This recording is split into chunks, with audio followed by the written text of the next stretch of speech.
오늘 우리에게 주시는 하나님의 말씀 갈라디아서 2장 20절 말씀 찾으신 줄 알고 제가 봉독해 올립니다.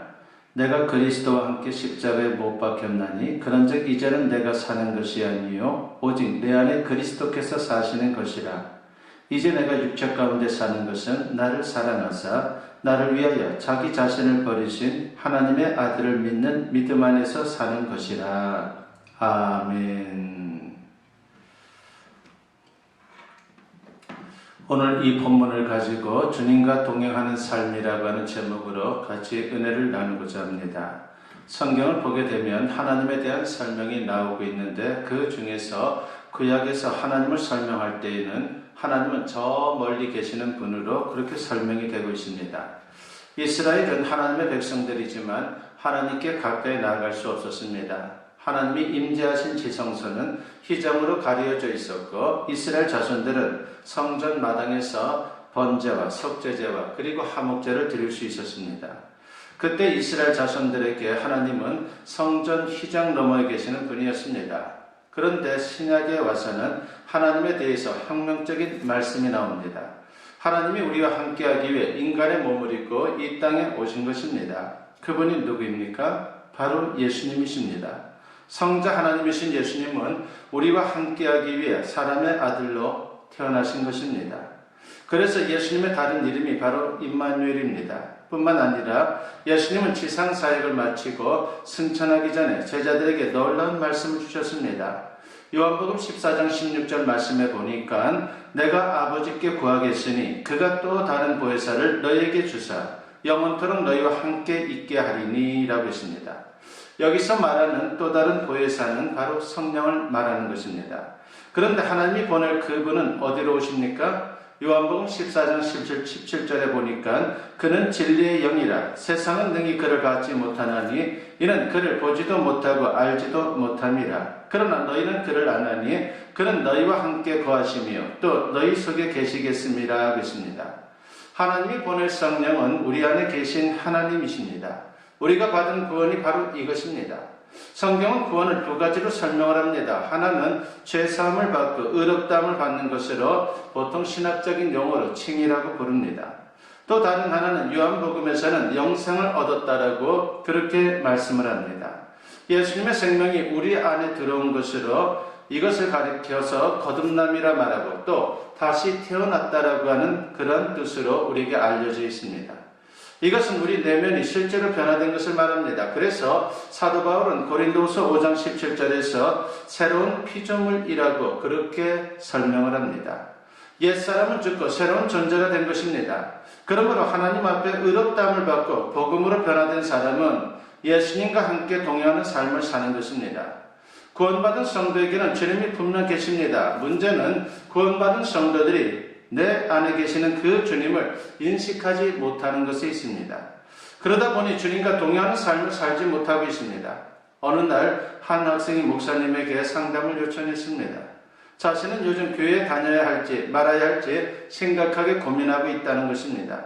목사님이 묻습니다. 왜 그러냐고 말입니다.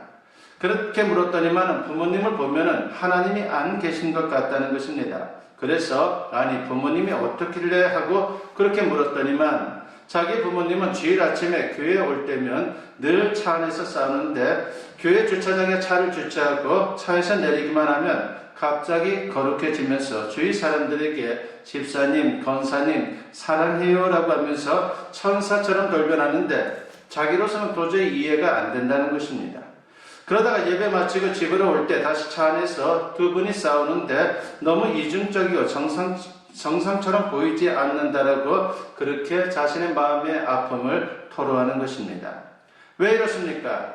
교회 가면 천사처럼 되고 집에 오면 또 직장에 가면 싸우는 사람이 되는 것은 뭔가 잘못된 신앙생활을 하고 있는 것입니다.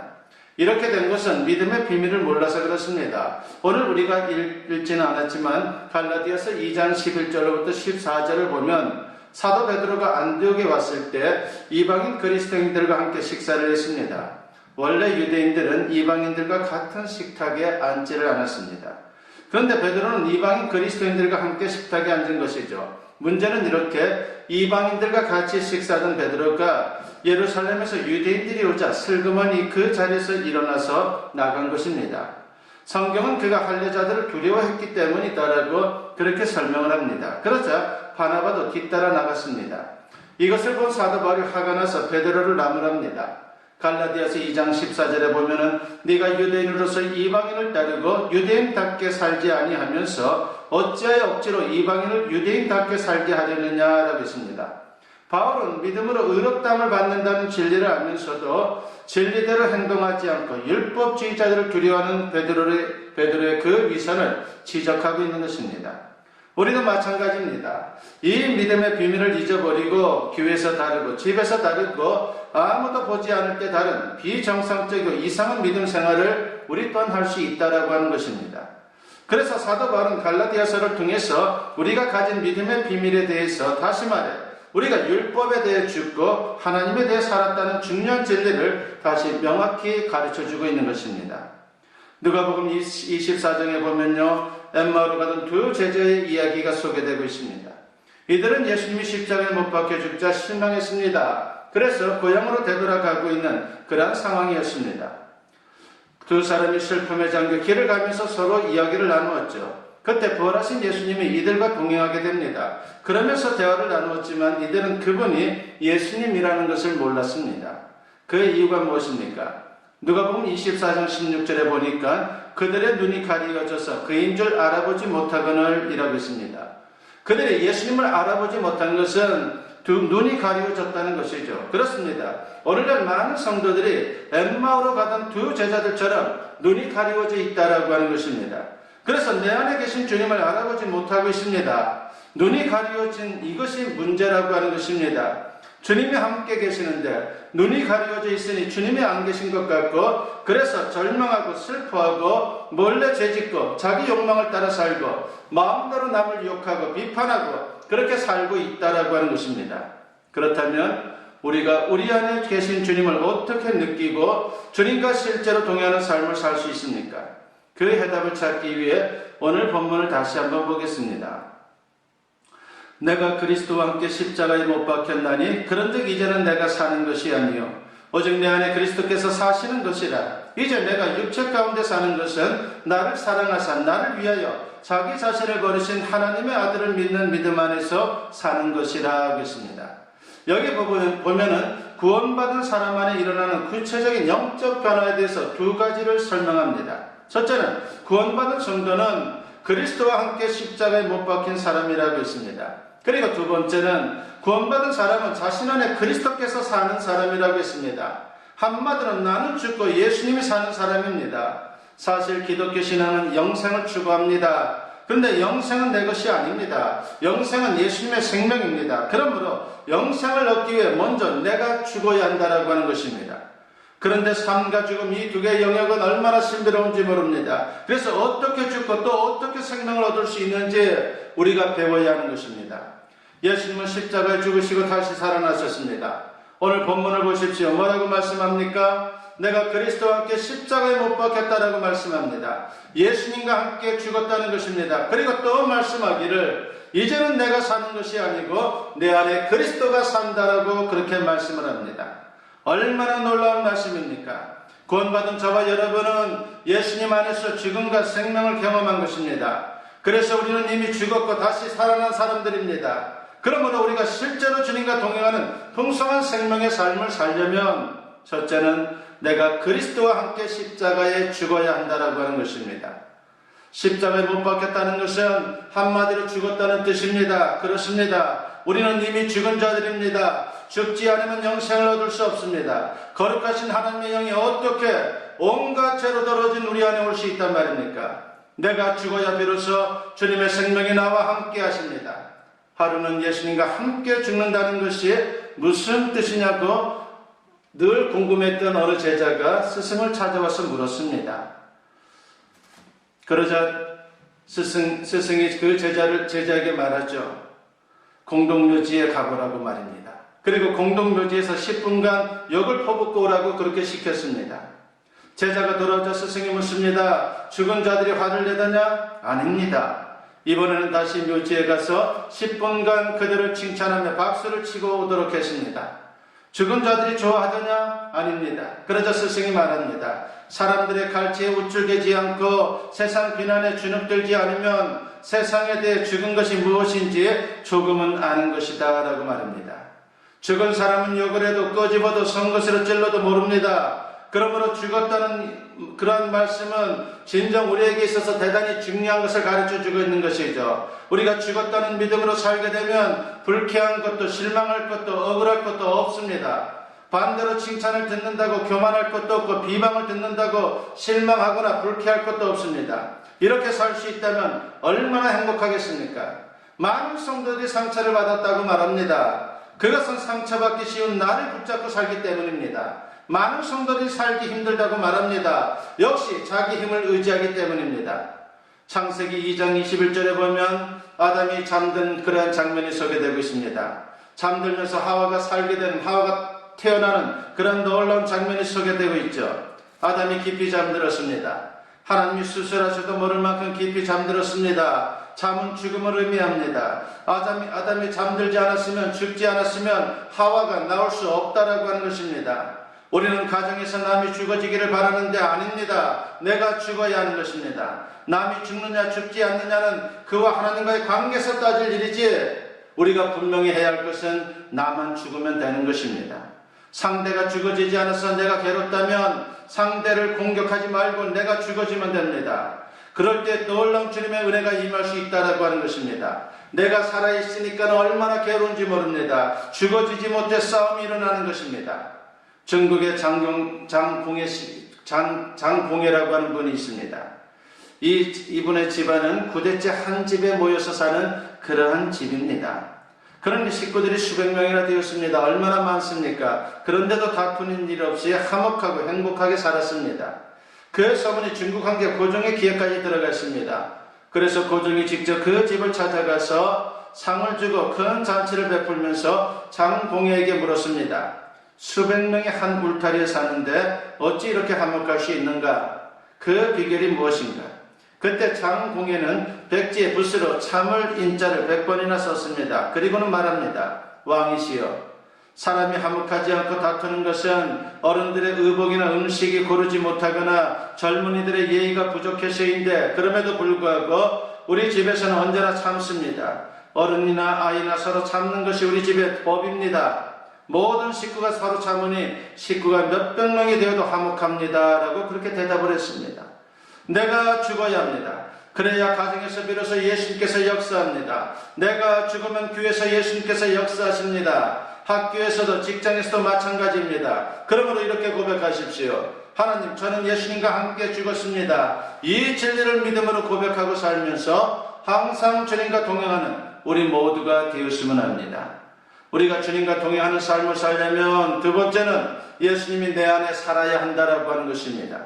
예수님은 지금 어디 계십니까? 여러분 안에 계십니까? 부활하신 주님이 성령으로 우리 안에 오셨다는 것을 알아야 합니다. 그래서 사도 바울은 고린도서 13장 5절에서 이런 말씀을 합니다. 너희는 믿음 안에 있는가? 너희 자신을 시험하고 너희 자신을 확증하라. 예수 그리스도께서 너희 안에 계신 줄을 너희가 스스로 알지 못하느냐? 그렇지 않으면 너희는 버림받은 자녀라 하겠습니다.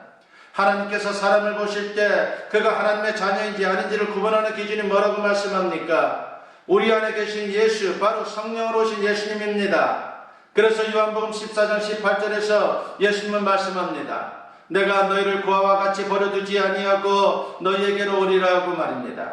이 약속대로 예수님은 우리에게 성령으로 오셨습니다. 그러나 실제 삶에서 성령께서 내 안에 계심을 알지 못하여 고아처럼 사는 성도들이 얼마나 많은지 모릅니다. 고아가 무엇입니까? 고아란 부모가 없기에 자기 문제를 자기 힘으로 해결하며 살아야 합니다. 그런데 성경은 분명히 구원받은 사람들 안에 성령이 오셨다라고 그렇게 분명히 말씀합니다. 고린도전서 3장 16절에 보니까 너희는 너희가 하나님의 성전인 것과 하나님의 성령이 너희 안에 계시는 것을 알지 못하느냐라고 했습니다. 그리고 요한일서 5장 11절과 12절에서는 또 증거는 이것이니 하나님이 우리에게 영생을 주신 것과 이 생명이 그의 아들 안에 있는 그것입니다. 아들이 있는 자에게는 생명이 있고 하나님의 아들이 없는 자에게는 생명이 없느니라고 했습니다. 그렇습니다. 우리가 구원받았다는 말은 나는 죽고, 즉 죄를 따라 살던 옛 죄는 죽고 이제 예수의 영 성령이 내 안에 들어와 내 안에 사는 것입니다. 이제 우리가 할 일은 하나입니다. 이 진리를 인정하고 믿어야 하는 것입니다. 우리가 구원받았다는 것은 영적으로 보면 내가 죽고 예수님이 사는 것입니다. 그런데 현실에서 우리는 여전히 살아있습니다. 그러나 우리가 살고는 있지만 옛날과는 다릅니다. 왜냐하면 구원받은 우리는 이제 예수를 믿는 믿음으로 살기 때문입니다. 우리는 더 이상 옛날처럼 그냥 내 마음대로 사는 존재가 아닙니다. 나는 죽고 내 안에 예수님이 산다는 것을 날마다 믿음으로 고백하고 또 확신하며 살아야 합니다.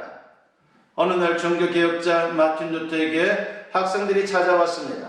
너무나도 궁금한 것이 많았던 것이죠. 그래서 루터에게 학생들이 물었습니다. 선생님, 어떻게 하면 그렇게 많은 사탄의 시험과 유혹을 쉽게 이길 수 있었습니까? 라고 말입니다.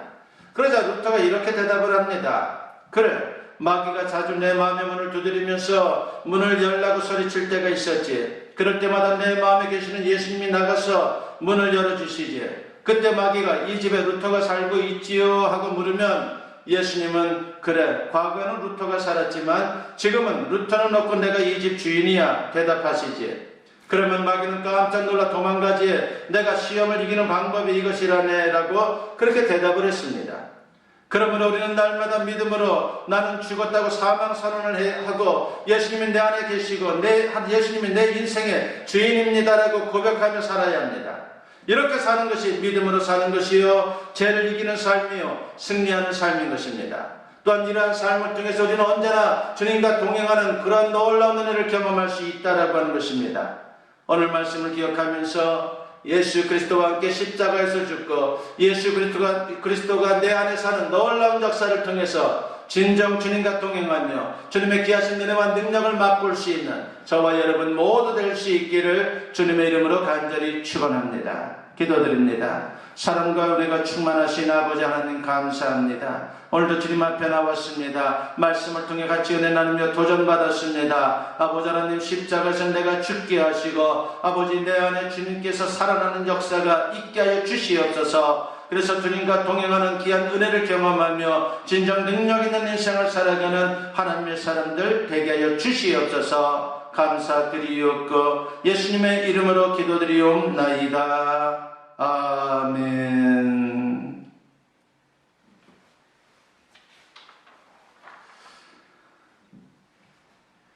강보 말씀드립니다. 여러분을 축복합니다. 오늘은 어린이 주일로 지킵니다. 자녀들을 신앙으로 잘 양육하여 존귀한 자들로 쓰임받는 그러한 귀한 가정들이 다 될 수 있기를 바라겠습니다.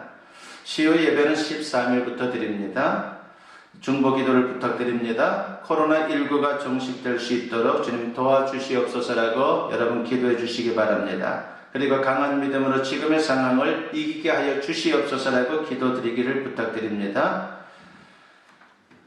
이 시간 헌금 기도 드리겠습니다. 여러분이 헌금 주님 앞에 드렸습니다. 사랑이 많으신 아버지 하나님, 주님께 귀한 것으로 영광 돌립니다. 드려진 예물에 기름 부어 주시옵고 언제나 주님의 은혜 속에 귀하게 쓰임 받을 수 있도록 역사하여 주시옵소서. 드리는 손길과 가정을 축복하시고 언제나 주님의 은혜가 저들의 삶 속에 저들의 또한 직장 가운데 충만케 하시오며 기도하는 제목들마다 아름답게 이루어지게 하여 주시옵소서. 아버지 하나님, 가족 모두의 영육간의 강건함을 주시옵고 언제나 주님 중심으로 살아가는 귀한 은혜가 있게 하여 주시옵소서. 감사드리옵고 예수님의 이름으로 기도드리옵나이다. 아멘. 축복 기도드립니다. 이제는 우리 주 예수 그리스도의 은혜와 아버지 하나님의 무궁하신 사랑하심과 성령의 감화감동 역사 충만하심이 오늘 주님께 예배로 영광 돌리며 선포된 말씀과 같이 내 안에 그리스도가 사는 놀라운 역사를 이제 주님 앞에 또한 온전히 또한 소원하며 그러한 인생을 향해 나아가며 넉넉히 승리의 인생을 사는 주님의 사랑하는 백성들이 되기를 소원하는 당신의 사랑하는 자녀들 위해 지금으로부터 영원토록 함께 하시기를 간절히 축원하옵나이다. 아멘.